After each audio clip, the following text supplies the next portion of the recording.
नमस्ते विद्यार्थी मित्रांनो, आपण अभ्यासत आहोत इयत्ता 9वी विषय भूगोल प्रकरण 12वे पर्यटन, त्याच्यामधला दुसरा भाग.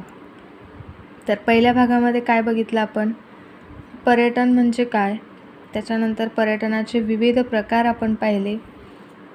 आपल्या राजकीय सीमानुसार प्रकार बघितले, त्याच्यानंतर आणखी काही प्रकार बघितले, त्याच्यानंतर पर्यटनासाठी आवश्यक असणाऱ्या गोष्टी बघितल्या आपण. तर आता नवनवीन सुविधा निघालेल्या आहेत त्यासुद्धा आपण बघितल्या. आता पुढे बघा, दुसऱ्या भागामध्ये आपण काय शिकणार आहोत. तर जरा डोके चालवामध्ये पर्यटन विकासासाठी आवश्यक असे काही मुद्दे खाली दिले आहेत. त्यापैकी जे अयोग्य वाटतात ते दुरुस्त करून पुन्हा लिहा. ठीक आहे, इथं आपल्याला काही मुद्दे दिलेले आहेत. त्या मुद्द्यांपैकी कोणता मुद्दा योग्य आहे किंवा अयोग्य आहे ते लिहायचं आहे. अयोग्य जर असेल म्हणजे चुकीचा जर असेल तो पुन्हा लिहायचा आहे. पहिलं बघा, पर्यटन विकासासाठी देशातील लोकांचे आर्थिक उत्पन्न जास्त असले पाहिजे. बघा, असं काही नियम नाही आहे आणि अशी काही आवश्यकता पण नाही आहे. पर्यटन विकासासाठी देशातील लोकांचे आर्थिक उत्पन्न कसेही असो, आपल्याला काय पाहिजे असते, नैसर्गिक भौगोलिक परिस्थिती हवी असते. त्याच्यामुळेच तिथं पर्यटन स्थळं उदयास येत असतात. पुढचं बघा, देशांतर्गत पर्यटनाला चालना दिली पाहिजे. योग्य आहे. आपण आपल्या देशातले जे पर्यटन स्थळं आहे त्याची जाहिरात करायला पाहिजे, चालना द्यायला पाहिजे. इतर देशातील पर्यटकांवर बंदी आणली पाहिजे. अयोग्य आहे. इतर देशांच्या पर्यटकांवर बंदी जर आपण आणली तर आपल्या देशामध्ये परकीय चलन येणार नाही आणि आपल्या देशामध्ये जे पर्यटन स्थळे आहेत ते पर्यटन स्थळांना जास्त वाव मिळणार नाही. पर्यटकांना सुरक्षित प्रवासाची हमी दिली पाहिजे. अगदी बरोबर आहे. पर्यटक जे इतर ठिकाणाहून येतात ते देशांतर्गत असतील किंवा परदेशी पर्यटक असतील तर त्यांना प्रवासाची आणि सुरक्षितेची हमी आपण द्यायलाच पाहिजे. देशाचा सांस्कृतिक वारसा जतन केला पाहिजे. योग्य आहे. जे काही आपल्या वास्तुकला असतील, किल्ले असतील ते आपण खराब व्हायला नाही पाहिजे. ते जर थोडेफार काही त्यांच्यामध्ये खराबी झाली असेल तर ते दुरुस्त करायला पाहिजे. त्याच्यानंतर आपण स्वतःसुद्धा त्या वास्तूंना हानी पोहोचवायला नाही पाहिजे. दुसऱ्या देशाच्या संस्कृतीचा मान राखला पाहिजे. योग्य आहे. पर्यटन व्यवसायासाठी शासकीय सवलती आणि प्रोत्साहन दिले पाहिजे. अतिशय योग्य आहे. शासकीय सवलती आणि प्रोत्साहन द्यायला पाहिजे जेणेकरून पर्यटन जास्तीत जास्त आपल्या देशामध्ये येतील. आंतरराष्ट्रीय खेळातील सहभाग वाढवला पाहिजे. योग्य आहे. जाहिरातींद्वारे पर्यटनास चालना दिली पाहिजे. योग्य आहे. जाहिरात करून आपले पर्यटन स्थळं जी आहेत ती आपण समोर आणायला पाहिजे जेणेकरून तिथं पर्यटनाला वाव मिळेल. पर्यटन स्थळांची निगा राखणे आवश्यक आहे. अतिशय बरोबर आहे. पर्यटन स्थळांच्या ठिकाणी जाऊन आपण कचरा करतो किंवा किल्ल्यांवर वगैरे किंवा काही वेगळ्या वास्तू असतात त्यांच्यावर आपले नावं करतो तर ते चुकीचं आहे. आपण तिथं निगा राखायला पाहिजे. विविध क्षेत्रात योगदान देणाऱ्या प्रसिद्ध व्यक्तींचे वास्तूंचे स्मारक म्हणून जतन केले पाहिजे. हे विधानसुद्धा योग्य आहे.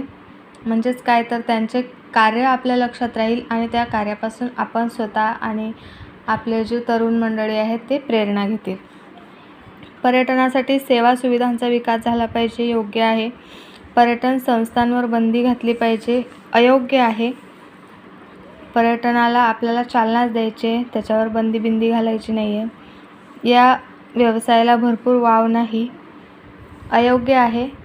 या व्यवसायाला सुद्धा वाव आहे. हा अदृश्य व्यापार म्हणून सुद्धा ओळखला जातो, म्हणून हे अयोग्य विधान आहे. पर्यटन हा अदृश्य स्वरूपाचा व्यापार आहे. अगदी बरोबर. पर्यटकांसाठी सर्व प्रकारच्या सोयीसुविधा विकसित केल्या पाहिजेत. बरोबर आहे. देशाच्या अर्थव्यवस्थेला पर्यटनाचा कोणताही फायदा होत नसतो. चुकीचं विधान आहे. देशाच्या अर्थव्यवस्थेला पर्यटनाचा भरपूर फायदा होत असतो. आपण वरतीच पाहिलं की हा अदृश्य स्वरूपाचा व्यापार आहे. स्थानिक लोकांना रोजगार मिळते, त्याचबरोबर पैशांची उलाढाल होते. जर इतर देशामधून पर्यटन आले असतील तर आपण आपल्या देशाला त्याच्यामध्ये आर्थिकदृष्ट्या बऱ्यापैकी फायदा होत असतो. इतर स्थळांची स्तूप क्षमता विकसित केली पाहिजे. बरोबर आहे. गड किल्ल्यांचा विकास केला पाहिजे. अगदी बरोबर. भौगोलिक स्पष्टीकरण. पर्यटन हा एक महत्त्वाचा तृतीयक व्यवसाय आहे. या व्यवसायातून प्रदेशाच्या नैसर्गिक, सामाजिक, सांस्कृतिक स्थितीची ओळख जगाला होते.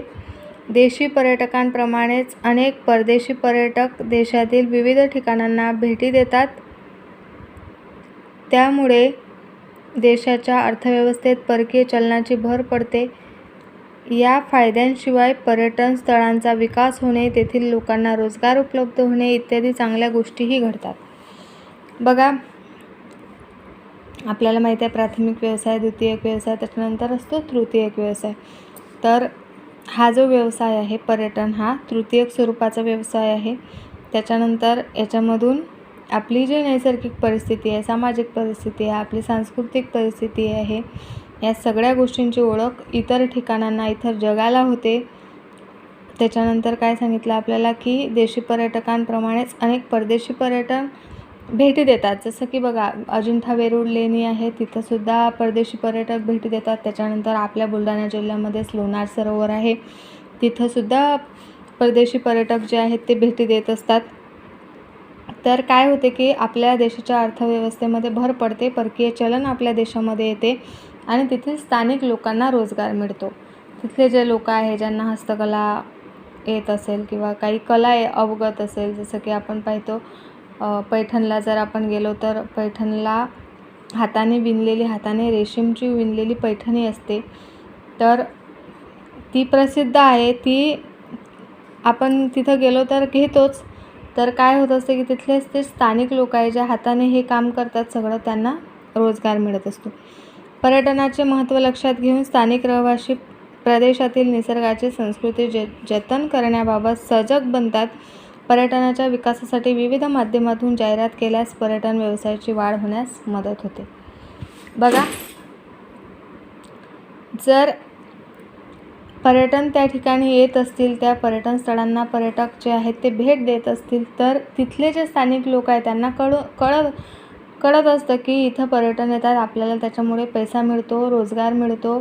तर ते काय करतात, त्या पर्यटन स्थळांची जी काळजी घ्यायचं आहे त्याच्याबद्दल ते आणखी जागरूक होतात आणि चांगल्या प्रकारे काळजी घेतात.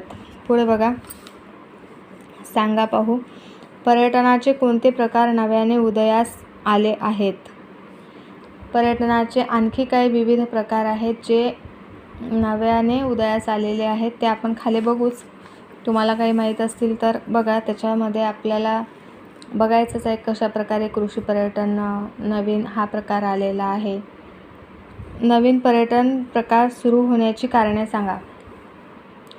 तर लोकांना या सगळ्या गोष्टींची आवड असते, त्यांना थोड्या वेळासाठी विसावा पाहिजे असतो, कुठेतरी जाऊन आनंद मिळवायचा असतो. त्याच्यासाठी हे जे नवीन पर्यटन प्रकार आहेत ते उदयास आलेले आहेत. बघा, भौगोलिक स्पष्टीकरण. पर्यटनाला चालना देण्यासाठी त्यांचे विविध प्रकार उदयास येत आहेत. त्यापैकी एक म्हणजे पर्यावरण स्नेही पर्यटन होय. वाढती लोकसंख्या, प्रदूषण, नागरीकरण यामुळे पर्यावरणाचा ऱ्हास होत आहे, असे लक्षात आल्यानंतर पर्यावरण स्नेही पर्यटन ही संकल्पना पुढे आली. पर्यटनाचा हा एक पर्यावरणपूरक प्रकार आहे. पर्यटन करताना पर्यटकांकडून पर्यावरणाला हानी पोहोचणार नाही, पर्यावरणाचा ऱ्हास होणार नाही याची काळजी घेतली जाते. असे पर्यटन पर्यावरण स्नेही पर्यटन असते. या पर्यटनाद्वारे पर्यटनस्थळी कचरा न टाकणे, ध्वनी प्रदूषण टाळणे, वृक्ष व वन्य पशुपक्ष्यांना इजा न पोहोचवणे इत्यादी दक्षता घेतली जाते. बघा, पर्यावरण स्नेही पर्यटन म्हणजे काय, त्याच्या नावामध्येच त्या पर्यटनाची व्याख्या दडलेली आहे की पर्यावरण स्नेही म्हणजे काय, तर पर्यावरणाची थोडक्यात काळजी घ्यायची. म्हणजेच काय, तर तेथे ज्या काही वस्तू आहेत त्या वस्तूंना आपण खराब नाही करायचं, कचरा नाही टाकायचा, ध्वनी प्रदूषण टाळायचं, तिथं जे काही झाडं वगैरे लावलेले असतील, पशुपक्षी असतील, त्यांना आपल्याकडून इजा नाही झाली पाहिजे याची काळजी घ्यायची. याचबरोबर अलीकडील काळात कृषी पर्यटन ही संकल्पना उदयास आली आहे. शहरापासून दूर प्रदूषणमुक्त अशा ठिकाणी शेती संबंधित क्रियांची सांगड घालून कृषी जीवनाचे दर्शन घडवले जाते. ते पाहण्यासाठी पर्यटकांना आकर्षित केले जाते, त्यास कृषी पर्यटन म्हणतात. बघा, त्याच्यामध्ये आणखी एक प्रकार ॲड झालेला आहे कृषी पर्यटन. तर कृषी पर्यटन म्हणजेच काय, तर आपल्या गावापासून दूर प्रदूषणमुक्त एरिया जो असेल, तिथं जी शेती असेल, आपण फार्म हाऊस वगैरे म्हणतो त्याला, तर अशा ठिकाणी काय करतात की प्रदर्शन भरवतात वेगवेगळ्या फळभाज्यांचं, फुलांचं, आणि तिथं वेगवेगळी मेजवानी ठेवतात खाण्यासाठी. आणि ज्या लोकांना अशा प्रकारची आवड आहे ते लोक तिथं जाऊन आणि त्या पर्यटनाचा आस्वाद घेतात. पुढे बघा, माहिती आहे का तुम्हाला, महाराष्ट्र पर्यटन विकास महामंडळ यांनी अनेक योजना कार्यान्वित केल्या आहेत. प्रमुख पर्यटन स्थळांवर विश्रांतीगृह, जलक्रीडा, सागरी किनाऱ्यावर पर्यटक निवासगृहे इत्यादी सुविधा उपलब्ध केल्या आहेत. बघा,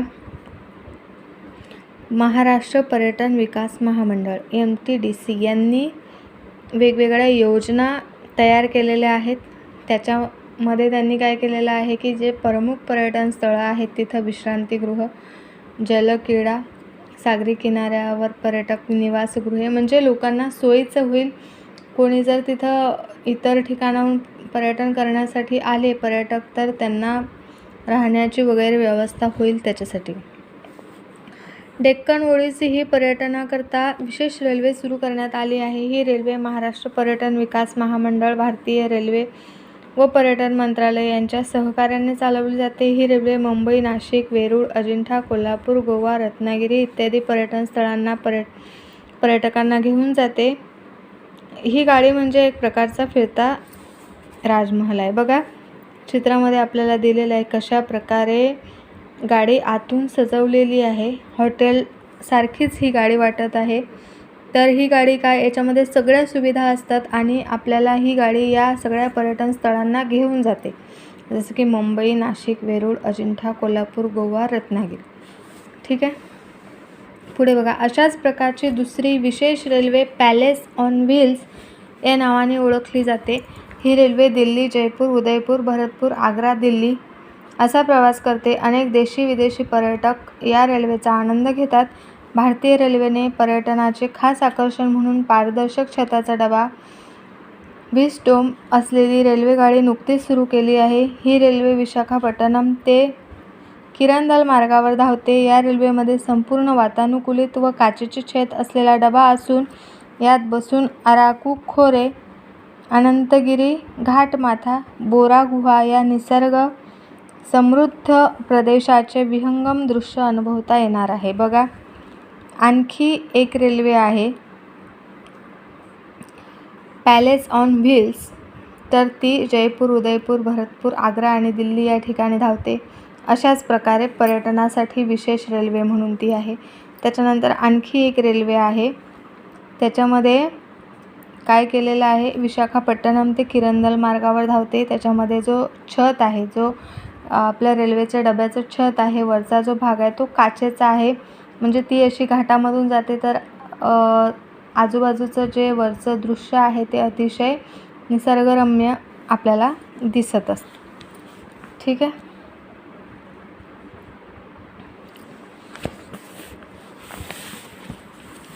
बघा, आपला कृषी पर्यटनाचा थोडा भाग राहिलेला आहे.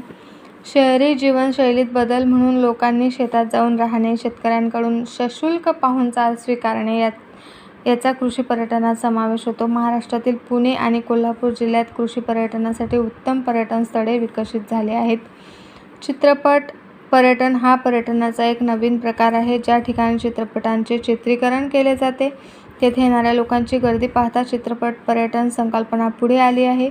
त्याकरता चित्रीकरणाच्या ठिकाणी पर्यटकांना आकर्षित करण्यासाठी विविध सेवा व सुविधा पुरवण्यात येतात. उदाहरणार्थ मुंबई चित्रनगरी, रामोजी फिल्म सिटी इत्यादी. बघा, आपण पर्यटनाचे नवीन उदयास आलेले प्रकार बघत आहोत. त्याच्यामध्ये सगळ्यात पहिले आपण पाहिलं पर्यावरण स्नेही पर्यटन. त्याच्यामध्ये काय सांगितलेलं आहे की आपण पर्यावरणाची काळजी घ्यायची. त्याच्यानंतर आपण पाहिलं कृषी पर्यटन. कृषी पर्यटनामध्ये काय सांगितलेलं आहे की आपण एखाद्या दूर शहरापासून दूर शेतामध्ये जायचं, त्या शेतकऱ्याकडून म्हणजे पैसे देऊन, मोबदला देऊन आपण त्याने जे काही मेजवानी ठेवलेली आहे त्याचा आस्वाद घ्यायचा, त्याला आपण कृषी पर्यटन म्हणतो. त्याच्यानंतर तिसरं आहे आपलं चित्रपट पर्यटन. आपल्याला माहीत आहे ज्या ठिकाणी शूटिंग वगैरे होतात त्या ठिकाणी अशा प्रकारचं पर्यटन भरवले जाते. खूप वेगवेगळे स्टॉल लावलेले असतात. लोक शूटिंग बघायला जातात आणि त्या सगळ्या वस्तूंचा आणि त्या शूटिंगचा आनंद घेत ते पर्यटन करत असतात. कोकणातील तारकल्ली हे ठिकाण समुद्र तळ व तेथील जीवसृष्टी पाहण्यासाठी प्रसिद्ध आहे. या ठिकाणी पर्यटकांना स्नार्कलिंग व स्कुबा डायव्हिंग करण्याची सोय आहे. महाराष्ट्र राज्य पर्यटन महामंडळाने तारकल्ली, तालुका मालवण, जिल्हा सिंधुदुर्ग येथे आंतरराष्ट्रीय दर्जाचे स्कुबा डायव्हिंग प्रशिक्षण सुरू केले आहे. आणखी हे तिसरं आहे आपलं 4 नंबरचं आहे आपलं कोकणामधील तारकल्ली हे ठिकाण. तिथं आपण समुद्राच्या मध्ये जाऊन आणि समुद्र जीवसृष्टीचा आनंद घेऊ शकतो, अनुभव घेऊ शकतो. पुढे बघा, भारतातील पर्यटन विकासाचे महत्त्व. भारत देश नैसर्गिकदृष्ट्या व सामाजिकदृष्ट्या विविधपूर्ण आहे. येथे पर्यटन व्यवसायाला भरपूर वाव आहे. भारतातील निसर्ग समृद्धता, आकर्षक भूदृश्ये, हिमालयासारखे उत्तुंग पर्वत, रमणीय सागर किनारे पर्यटकांना आकर्षित करतात.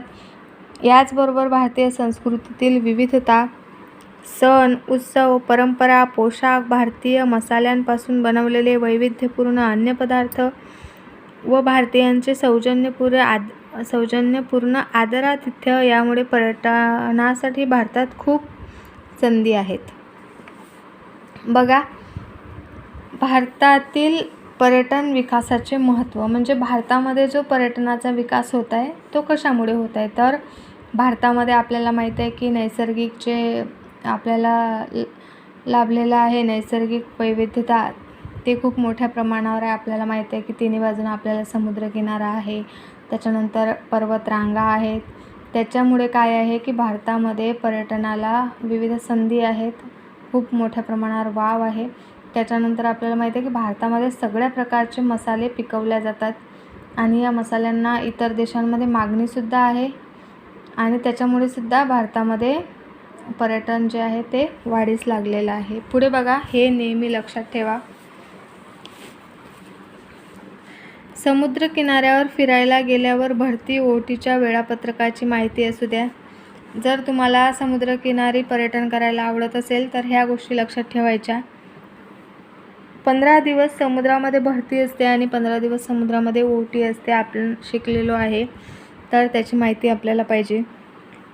त्याच्यानंतर स्थानिक मार्गदर्शकाशिवाय समुद्रकिनारा, पर्वतांचे कडे, वनप्रदेश, अपरिचित गुहा किंवा इतर स्थळांच्या ठिकाणी जाऊ नये.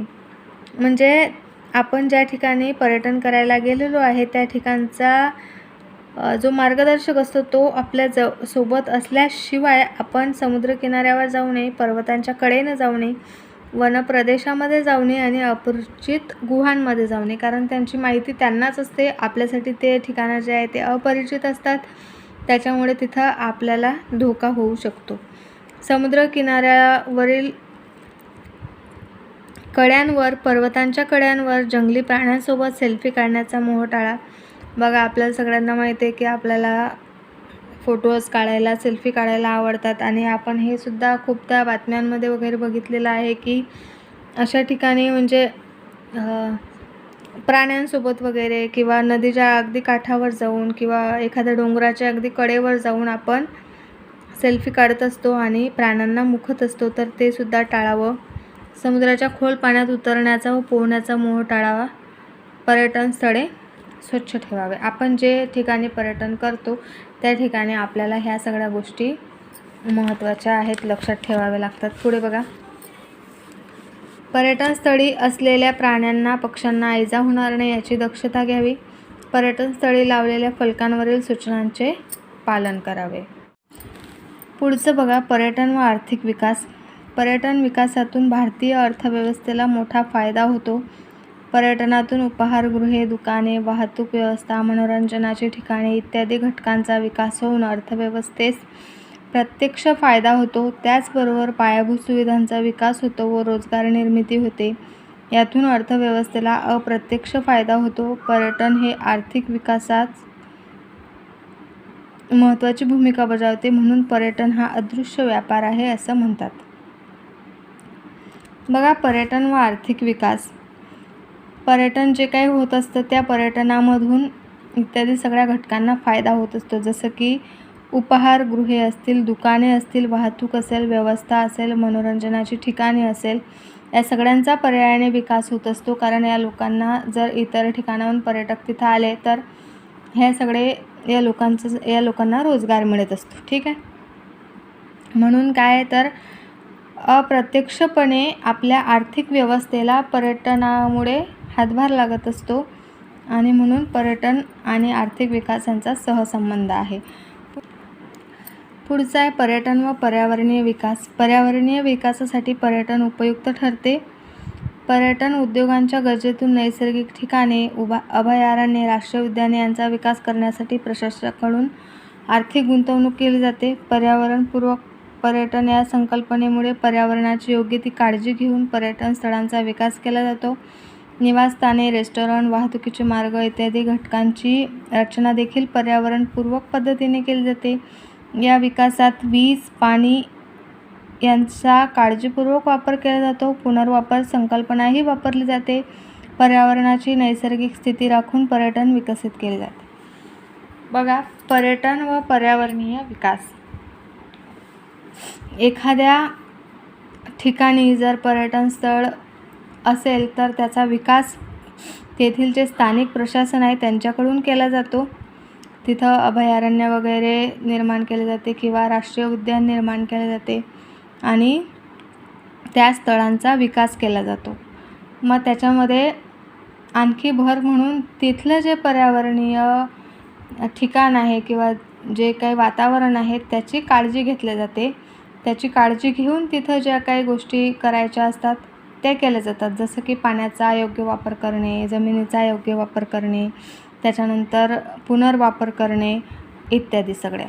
ठीक आहे. पुढचं बघा, पर्यटन व आरोग्य. भारतामध्ये काही पर्यटक हे आरोग्य सुविधा घेण्यासाठी येतात. येथील पर्यटन स्थळांना भेटी देण्याबरोबरच भारतीय आयुर्वेद, योगशास्त्र, प्राणायाम यातून शारीरिक सुदृढता व मनशांती मिळावी हा यामागील हेतू असतो. बघा, भारतामध्ये काही पर्यटक जे आहेत त्या आरोग्य सेवा घेण्यासाठी सुद्धा भारतामध्ये पर्यटन करत असतात. आपल्या भारताला खूप प्राचीन परंपरा लाभलेली आहे आयुर्वेदाची, प्राणायामाची. तर वेगवेगळे शिबिर होतात. त्या शिबिरांचा त्याच्यापासून लाभ घेण्यासाठी सुद्धा पर्यटन भारतामध्ये येत असतात. भारतातील रुग्णालयात मिळणारे उपचार, केल्या जाणाऱ्या शस्त्रक्रिया या तुलनेनं कमी खर्चात होत असल्यामुळे देखील जगातील अनेक देशातून रुग्ण भारतात येतात. अशा व्यक्तींना लागणाऱ्या सेवा सुविधांपासून वैद्यकीय पर्यटन विकसित होते. बघा, त्याच्यामध्ये आणखी एक आहे की भारतामध्ये जे काही उपचार केले जातात ते तुलनेनं इतर देशाच्या तुलनेनं कमी खर्चिक असतात. ज्या काही शस्त्रक्रिया केल्या जातात, ऑपरेशन केले जातात तर ते सुद्धा कमी खर्चात होत असतात. म्हणून इतर देशांमधील जे काही रुग्ण आहेत ते भारतामध्ये वैद्यकीय सेवा घेण्यासाठी सुद्धा पर्यटन करत असतात. पुढचं बघा, पर्यटन आणि सामाजिक विकास. पर्यटनाच्या माध्यमातून काही वैशिष्ट्यपूर्ण सामाजिक प्रकल्पांचा विकास होऊ शकतो. ग्रामीण, सांस्कृतिक, आदिवासी जीवन व संस्कृती यासारख्या घटकांचा पर्यटनात समावेश केल्यास पर्यटनाला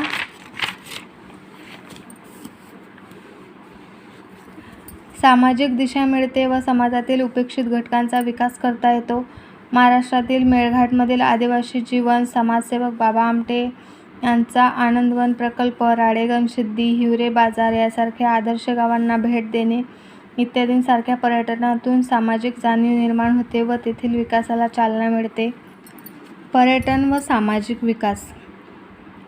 जर पर्यटनात सामाजिक विकास हे उद्देश डोळ्यासमोर ठेवून जर पर्यटन केलं तर त्याच्यामधून सुद्धा समाजामधील जे उपेक्षित घटक आहे, मागासलेले घटक आहे त्यांनासुद्धा समोर येण्याची संधी मिळते किंवा त्यांचासुद्धा विकास पर्यायाने होतो. त्याच्यामध्ये आपल्याला उदाहरणार्थ दिलेले आहे समाजसेवक बाबा आमटे यांनी आनंदवन प्रकल्प सुरू केलेला आहे खूप वर्षांआधी. त्यांनी मेळघाटमधील आदिवासी लोकांसाठी हा जो आनंदवन आहे तो उभारलेला आहे. तेथील लोकांची ते सेवा करतात. त्याच्यानंतर राळेगणसिद्धी आपल्याला माहिती आहे, हिवरे बाजार, अशा गावांना जर आपण भेटी देऊन पर्यटन केलं तर तेथील लोकांनासुद्धा रोजगार मिळतो. ते लोकंसुद्धा हाताने जंगलातील काही वस्तूंपासून वस्तू बनवतात, काही साधनांपासून, साहित्यांपासून. तर ते जर आपण समजा विकत घेतलं तर त्यांनासुद्धा रोजगार मिळतो. तर अशा पर्यटनाने आपण समाजाचं सुद्धा काही थोडं भलं करू शकतो.